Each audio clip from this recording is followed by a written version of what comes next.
ద్విజుడు తన భార్యకు ఇలా చెప్తున్నాడు, ఓ దేవి, నువ్వు బుద్ధితో నన్ను గద్దిస్తున్నావు. నేను అలాంటి వాడిని కాను. నేను ఈ లోకంలో దేహాభిమానులలాగా కర్మను ఆచరించడం లేదు. నాకు పాపపుణ్యాల పట్ల ఆసక్తి ఉన్నట్లుగా నువ్వు భావిస్తున్నావు, కానీ నిజానికి నాకు వాటి మీద ఆసక్తి లేదు. ద్విజుడిని, జీవన్ముక్త మహాత్ముడిని, వానప్రస్థుడిని, గృహస్థును, బ్రహ్మచారిని అన్నీ నేనే. ఈ భూమి మీద కనిపించే దానిలో అంతటా నేను వ్యాపించున్నాను. లోకంలో ఉండే స్థావర జంగమ ప్రాణులకు అన్నిటికీ నేను అంతకుడిని అని తెలుసుకో. కట్టె పుల్లలకు అగ్ని వంటి వాడని తెలుసుకో. ఈ భూమిలోనూ స్వర్గంలోనూ ఉన్న రాజ్యాన్ని అంతా నా బుద్ధి తెలుసుకుంటుంది. బుద్ధియే నాకు ధనం. బ్రహ్మచర్యం, గృహస్థాశ్రమం, వానప్రస్థం, సన్యాసం అనే ఈ ఆశ్రమాల్లో ఉండే బ్రహ్మవేత్తలైన ద్విజులందరి మార్గం వేరు కాదు, ఒకటే. వారు అనేక విధాలైన చిహ్నాలను ధరించి కూడా ఒకే బుద్ధిని ఆచరించుంటారు. భిన్న భిన్న ఆశ్రమాల్లో ఉన్న వారి బుద్ధి శాంతి సాధనలో లీనమై ఉంటుంది. సర్వనదులు చివరకు సముద్రంలో కలుస్తాయి. అలాగే వారు చివరకు సత్యరూపమైన బ్రహ్మాన్నే పొందుతారు. ఈ మార్గం బుద్ధితో పొందవలసిందే కానీ శరీరంతో మాత్రం పొందేది కాదు. సర్వకర్మలకు మొదట చివర ఉంటాయి. శరీరం కర్మకు కారణమవుతుంది. ఓ సుమంగళి, అందువల్ల పరలోకం కోసం నువ్వు ఏమాత్రం భయపడకు. నువ్వు పరమాత్మ భావనలో ఉండు. చివరకు నా స్వరూపాన్నే పొందుతావు అన్నాడు ద్విజుడు. శ్రీకృష్ణాయ పరమాత్మనే నమః. 34వ అధ్యాయం. శ్రీకృష్ణుడు అర్జునుడికి ఈ అనుగీతను బోధిస్తున్నాడు. విప్రుడు తన భార్యకు చెప్పినట్లుగా వైరాగ్య విషయాలను, యోగపరమైన సాధనా విషయాలను బోధించి ఈ విషయాన్ని ముగిస్తున్నాడు. విప్రశ్రీ భర్తను ఇలా అడిగింది, ఓ నాథ, నా బుద్ధి అల్పమైనది, నా అంతఃకరణం అపవిత్రంగా ఉంది. నా అంతఃకరణం పవిత్రంగా లేదు. మీరు సంక్షేపంగా మహత్తరమైన జ్ఞానాన్ని ఉపదేశించారు. ఆ ఉపదేశాలు తెలుసుకోవటం నాకు కష్టంగా ఉంది. నేను అది విని కూడా నేను ధారణ చేయలేకపోతున్నాను. సరిగా నాకు వెనుకడి కాకపోతున్నది. కనుక నాకు ఆ బుద్ధి లభించటానికి కావలసిన ఉపాయాన్ని చెప్పండి అంది. అప్పుడు విప్రుడు ఇలా చెప్పాడు, కళ్యాణి, నువ్వు బుద్ధిని క్రింద ఉండేటువంటి అరణి అని, గురువును పైన ఉండే అరణి అని తెలుసుకో. ఆ అరణులను తపస్సు, వేదాంత శ్రవణ మననాలతో మతిస్తే వాటి నుంచి జ్ఞానం అనే అగ్ని పుడుతుంది అన్నాడు.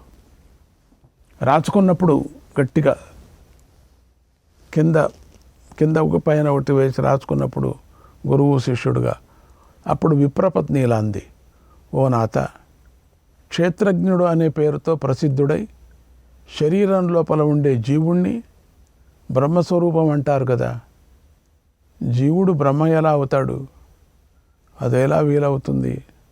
ఎందుకంటే జీవాత్మ బ్రహ్మ నియంత్రణలో ఉంటాడు కదా.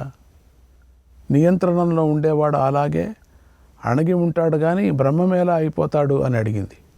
ద్విజుడు ఆమెకు ఇలా చెప్పాడు, ఓ దేవి, నిజానికి క్షేత్రజ్ఞుడికి దేహ సంబంధం లేదు.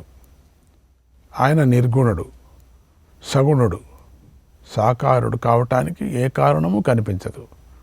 అందుకొక ఉపాయం చెబుతున్నాను విను.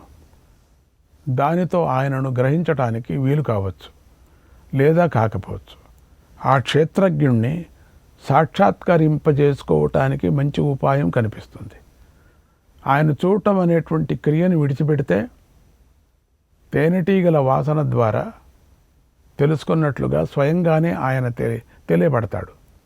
క్రియతో ఆత్మసాక్షాత్కారం కాదు, ఇది కర్తవ్యం, ఇది కాదు అనే విషయం మోక్ష సాధనలో చెప్పలేదు. ఏ సాధనలో చూసే వినే బుద్ధి ఆత్మరూపంగా నిశ్చితం అవుతుందో అదే యథార్థమైన జ్ఞానం అవుతుంది. ఈ విషయంలో కల్పించదగిన అంశాలను, అవ్యక్త రూపాలను, వ్యక్త రూపాలను వందలు వేలుగా వీలైనంతటిని కల్పించవచ్చు. ప్రత్యక్షంగా కల్పించే ఈ పదార్థాలన్నీ నిజంగా అర్థయుక్తాలు కావు. ఇంతకంటే ఇంకేమీ లేదు. నేతి ఇది కూడా కాదు అనే ఈ అభ్యాసం చేస్తున్నప్పుడు చివరిలో ఆ పరబ్రహ్మ సాక్షాత్కారం కలుగుతుంది అన్నాడు ద్విజుడు. ఓ అర్జున, ఆ తర్వాత ఆమె బుద్ధి క్షేత్రజ్ఞ జ్ఞానానికంటే అతీతమైపోయింది. ఆమె క్షేత్రజ్ఞునిలో కలిసిపోయింది అన్నాడు శ్రీకృష్ణుడు. అప్పుడు అర్జునుడు కృష్ణుడిని ఇలా అడిగాడు, ఓ కృష్ణ, నువ్వు ఇంతగా చెప్పిన ఆ విప్రశ్రీ ఎవరు? ఆ విప్రుడెవరు? సిద్ధిని పొందిన వారిద్దరిని గురించి నాకు పూర్తిగా చెప్పు అని అడిగాడు. అప్పుడు భగవంతుడైన శ్రీకృష్ణుడు ఇలా అన్నాడు, ఓ అర్జున, ఆ విప్రుడెవరో కాదు, నా మనస్సు. నా మనస్సే ఆయన అని తెలుసుకో. అలాగే ఆ విప్రశ్రీ నా బుద్ధి అని తెలుసుకో. ఇక నేనే క్షేత్రజ్ఞుణ్ణి తెలుసుకో అని శ్రీకృష్ణ పరమాత్మ బ్రాహ్మణ గీతను ముగించాడు. శ్రీకృష్ణాయ పరమాత్మనే నమః. 35వ అధ్యాయం. అర్జునుడు శ్రీకృష్ణుని ఇలా అడిగాడు, ఓ శ్రీకృష్ణ, నీ అనుగ్రహం వల్ల నా మనస్సు సూక్ష్మ విషయాల మీద ఆసక్తి కలదిగా అవుతోంది కనుక తెలుసుకోవలసిన పరబ్రహ్మ విషయం గురించి నాకు చెప్పు అన్నాడు. శ్రీకృష్ణుడు ఇలా చెప్పాడు, ఓ అర్జున, ఈ విషయం నీకు అర్థం కావటానికి మోక్ష విషయాన్ని చెప్పే ఒక గురు శిష్య సంవాదాన్ని చెప్తాను విను. ఒకనాడు ఉత్తమ నియమాలను పాటించే ఒక ఆచార్యుడిని ఒక మేధావి అయినటువంటి శిష్యుడు ఇలా ప్రశ్నించాడు, ఓ మహాత్మా, నేను ఎక్కడి నుంచి వచ్చాను? మీరెక్కడి నుంచి వచ్చారు? అలాగే ఈ చరాత్మకమైన ప్రాణులు సమూహమంతా ఎక్కడి నుంచి వచ్చింది? దేనివల్ల ఈ ప్రాణులందరూ బ్రతుకుతున్నారు?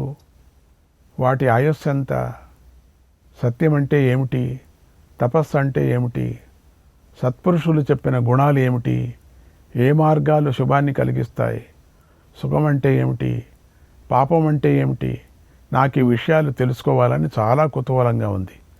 ఎందుకంటే నేను జనన మరణ రూపమైన సంసారానికి భయపడి ఉన్నాను. మోక్షం మీద కోరికతో ఉన్నాను. కనుక సమస్త సందేహాలను విచ్ఛిన్నం చేసేవారు మీరొక్కరే అన్నాడు.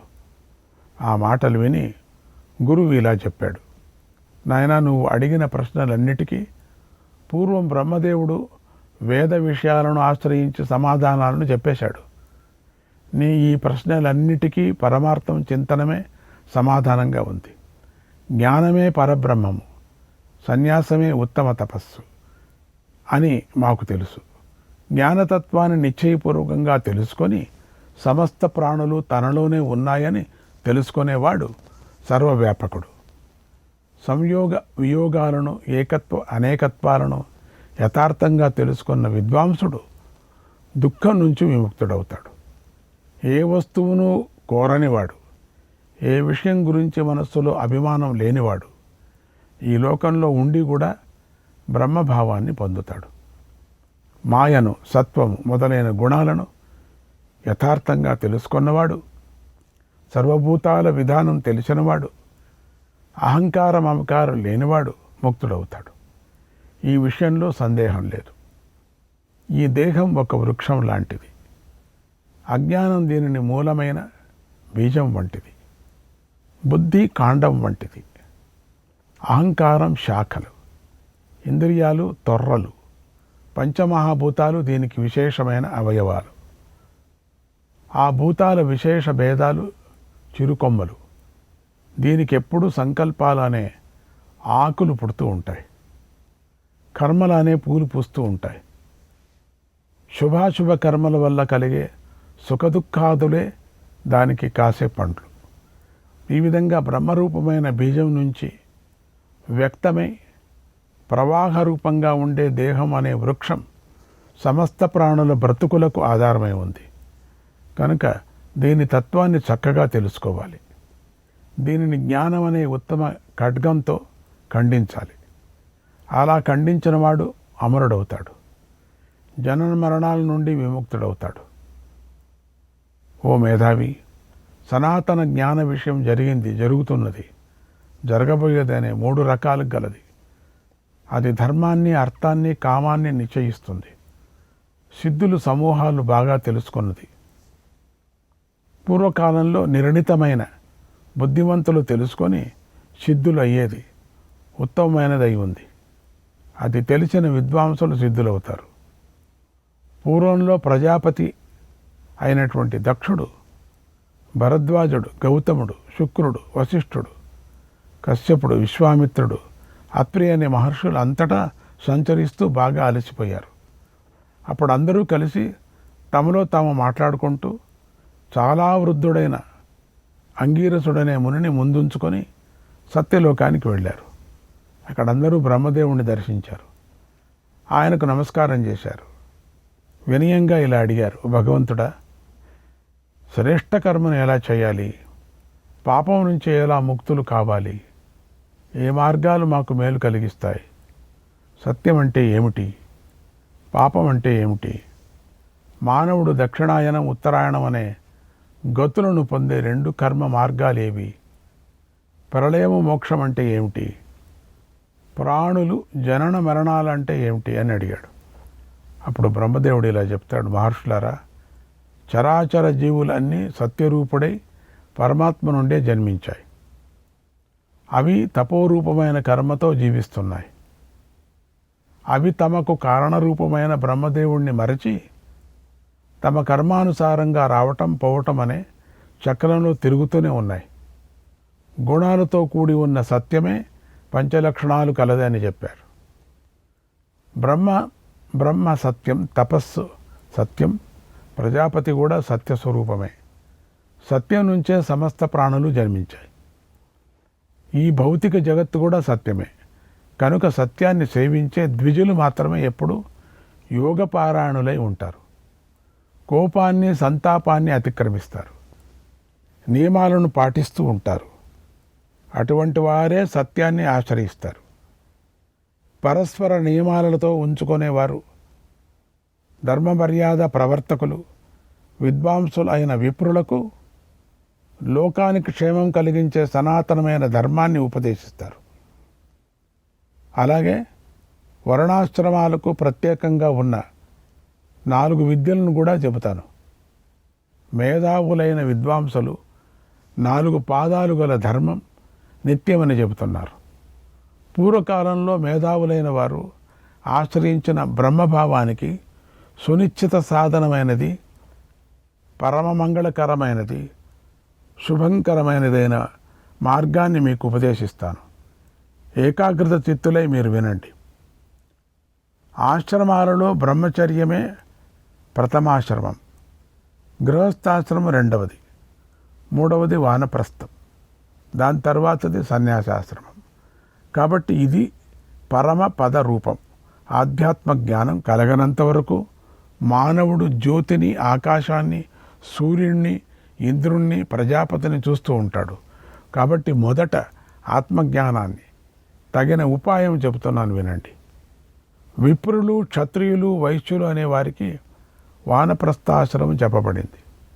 అడవిలో ఉంటూ మునివృత్తిని స్వీకరించి పండ్లు, గాలి, నీరు ఆహారంగా జీవితం గడుపుతూ ఉండటమే వానప్రస్థాశ్రమం అంటారు. అన్ని వర్ణాల వారికి గృహస్థాశ్రమాన్ని విధించారు. విద్వాంసులు శ్రద్ధయే ధర్మలక్షణం అని చెప్పారు. ఈ విధంగా మీకు దేవయాన మార్గాలను చెప్పాను. ధీరులైన మహాత్ములు తమ కర్మలతో ధర్మ మర్యాదలను అనుసరిస్తూ ఉంటారు.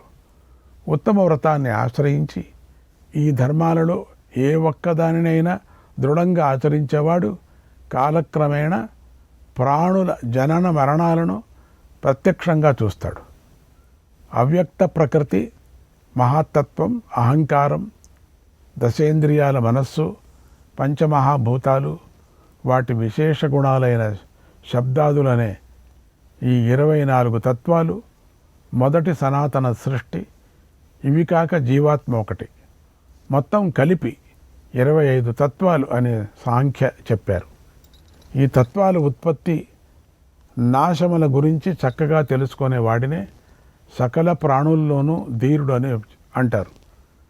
అటువంటి ధీరుడెప్పుడు మోహం చెందడు. సంపూర్ణ తత్వాలను, గుణాలను, సమస్త దేవతలను యథాతథంగా తెలుసుకుంటాడు. సమస్త పాపాలు తొలగించుకొని బంధం విముక్తుడవుతాడు.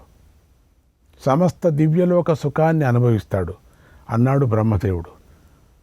శ్రీకృష్ణాయ పరమాత్మనే నమః. 36వ అధ్యాయం. బ్రహ్మదేవుడు మహర్షులకు చెప్తున్నాడు, ఓ మహర్షులారా, త్రిగుణాలు కలిసిపోయి సమంగా ఉండే అవస్థ అవ్యక్త ప్రవృత్తి అవుతుంది.